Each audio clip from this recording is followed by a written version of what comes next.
Hello everyone, কেমন আছো তোমরা সবাই? আশা করি সবাই খুব ভালো আছো। আমরাও কিন্তু বেশ ভালো আছি। তো সেদিন রাতে একটা রান্না করেছিলাম আমি। তো এটাকে আমি বলবো তো একদম ফাঁকিবাজি চিকেন রান্না।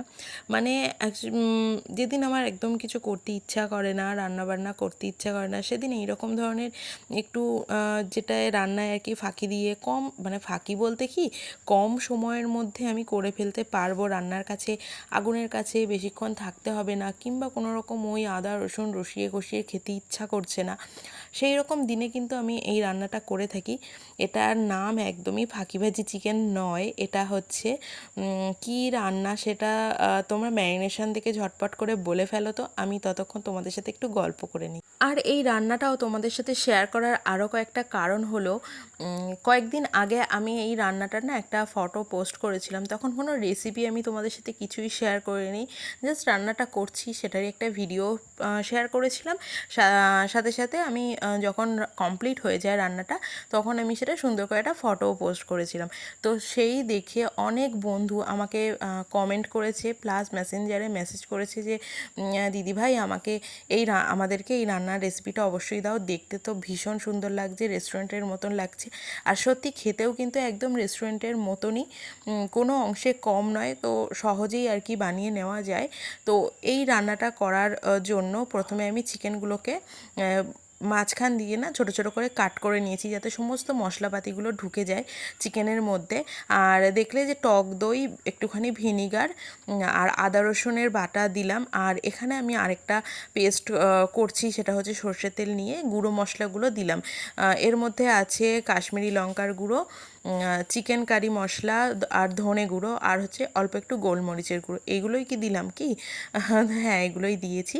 তো এই সমস্তগুলো দিয়ে আমি তেলের সাথে খুব ভালো করে মিক্স করলাম। তেলের সাথে মিক্স করার একটাই কারণ হচ্ছে কালারটা ভীষণ সুন্দর আসে। তো তোমরা দেখে বুঝতেই পারছো যে এটার মধ্যে কিন্তু কোনো রকম ফুড কালার ইউজ করা নেই, একদম সমস্ত মশলার কালার। আর কাশ্মীরি লঙ্কার গুঁড়োটা একটু বেশি দিতে হবে। তো এগুলো সব ওই চিকেনটার মধ্যে দিয়ে আমি রোস্টেড বেসন, মানে শুকনো কড়াইতে আমি 2 চামচ বেসন একটু হালকা রোস্ট করে নিয়েছি, যাতে পুড়ে না যায়। পুড়ে গেলে এটা টেস্ট একদম বাজে হয়ে যাবে। তো ওইগুলো দিয়ে আর পরিমাণ মতো নুন দিয়ে আমি এটাকে খুব ভালো করে ম্যারিনেশন করে নিচ্ছি। আর আমি এতটা তাড়াহুড়ো করে করছিলাম না আসলে, এটা আমি দুপুরবেলায় করছিলাম, একদিকে দুপুরেরও রান্না করছিলাম আর একদিকে রাতের জন্য এই বন্দোবস্তটা করছিলাম। তো সেই জন্য একদম আমি এই মুহূর্তে ভুলে গেছি আরেকটা মেন ইনগ্রিডিয়েন্টস দেওয়ার। সেটা তোমরা অবশ্যই অবশ্যই করে দেবে, না হলে না সেই একটা ফ্লেভারটা একদমই আসবে না। সেটা হচ্ছে এটা হচ্ছে কসুরি মেথি। এটাকেও 2 চামচ কসুরি মেথি আমি হালকা রোস্ট করে নিয়ে এরকম হাতের সাহায্যে একটু ক্রাশ করে পুরো চিকেনটার মধ্যে ছড়িয়ে দিয়ে আবারও চিকেনটার সাথে খুব ভালো করে ম্যারিনেট করে, মানে মিশিয়ে আর কি ম্যারিনেট করে এটাকে আমি বেশ অনেকক্ষণের জন্য রেখে দেবো। মানে যতক্ষণ বেশি রাখা যায় ততক্ষণের জন্য আর কি রেখে দিতে হবে। আর যত বেশি রাখবে তত এটা জুসি হবে, খেতে ভালো হবে। তো তোমরা কি আন্দাজ করতে পেরেছো যে কী রান্না এটা? তো চলো, যদি আন্দাজ করতে পারো তাহলে অবশ্যই কমেন্টে জানাও, লিখে ফেলো। আর এটা হচ্ছে চিকেন তন্দুরি। আর বেসনটা দেওয়ার একটাই কারণ, মশলাগুলোকে খুব ভালো করে হোল্ড করবে চিকেনটা। আর চাইলে নাও দিতে পারো, কোনো অসুবিধা নেই, টক দইটা মাস্ট এখানে দিতেই হবে। আর দেখো, এখন হচ্ছে রাতের বেলা, রাত 8:30 মতন বাজে। আর আমি এই রান্নাটা করছি এয়ার ফ্রায়ারে। তো আমার আর কি একটু সুবিধা হয় এয়ার ফ্রায়ারে করলে। তো এখানে যদি মাইক্রোওভেন থাকে তোমরা মাইক্রোওভেনেও করতে পারো।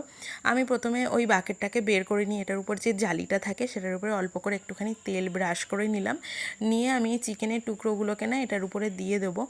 আর এবারে হচ্ছে তোমাদের কাছে যদি এয়ার ফ্রায়ার না থাকে তাহলে তোমরা কি করবে? তাহলে একদম কোনো চিন্তা করার কারণ নেই, তোমরা নর্মাল ফ্রাইং প্যান, মানে ননস্টিকের কড়াই যেগুলো হয়, তার মধ্যে চিকেনগুলোকে অল্প তেল দেবে অল্প করে। তো তারপর ওই চিকেনগুলোকে দিয়ে উল্টে পাল্টে একটুখানি ভেজে নেবে। আর না হলে কড়াইতে একটু খুব ভালো করে কড়াইটা গরম করে নিয়ে একই রকমভাবে করতে পারো।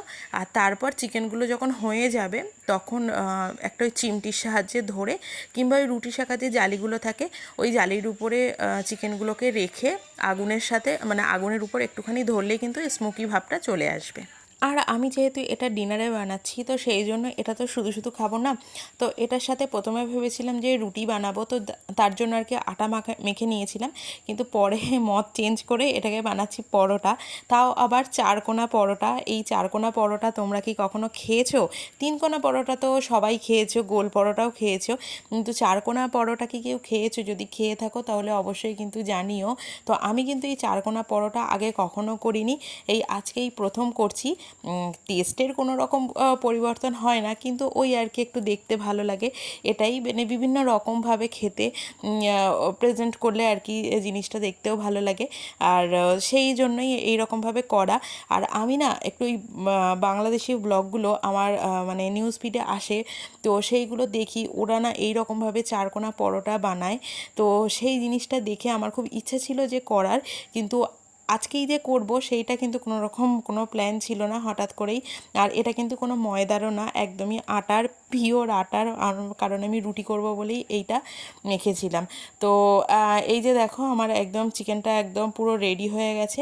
আর হ্যাঁ, তোমাদেরকে তো বলিনি, এটা হচ্ছে 180 ডিগ্রি সেলসিয়াসে আমি 15 মিনিট করে দুবার এপিটোপিট দিয়েছিলাম, তারপর লাস্ট আমি 5 মিনিট রেখেছিলাম। তো এটাই ছিল পুরোটা। আর দেখো সাথে একটু করে স্যালাড নিয়ে নিচ্ছি, শসাটা আর নেইনি, শুধু পেঁয়াজ কুচিয়ে নিয়েছি। আর এটা কিন্তু খেতে অপূর্ব হয়েছিল, তোমরা একবার অন্তত ট্রাই করে দেখো। এটা যে এত সুন্দর বাড়িতেও বানানো যায়, তোমরা না করলে আর কি বিশ্বাস করতে পারবে না। আর দেখো পুরো মাখনের মতন একদম নরম গলে যাচ্ছে। তো চলো, আজকের মতন টাটা, দেখা হচ্ছে নেক্সট কোনো ভিডিওতে।